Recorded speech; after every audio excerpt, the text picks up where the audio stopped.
وطبعا زي ما احنا شفنا ضربه جزاء مش ضربه جزاء، لان الكارت اللي رايح برجله، ودي الحاجه اللي حبيت ابتدي بيها عشان هي مش ضربه جزاء، وعشان عارف ان في صياح كتير. وجول عالمي واسيست عالمي من الشيبي اللي عمل اسيست النهارده لامام عاشور، وامام عاشور بوش رجله حته بوتريكه عشان يفكرنا بايام الزمن الجميل، ويخش وسام ابو علي بنكشه صغيره بشماله يخلص الماتش.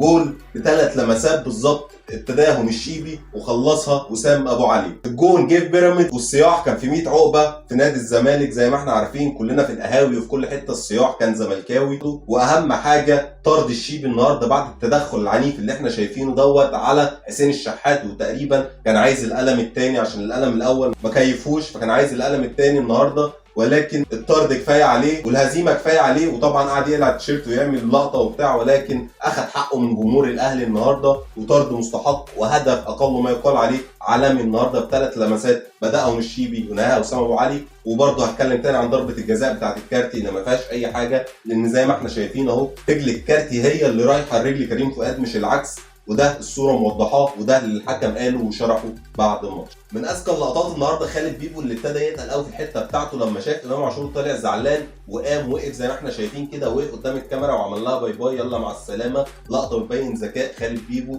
والتقل اللي بقى فيه، فبحيي خالد بيبو على اللقطه المميزه. ما تنساش تعمل شير للفيديو ولايك وكومنت وقول لي ايه رايك النهارده في جول الاهلي العالمي اللي سجله وسام ابو علي. سلام.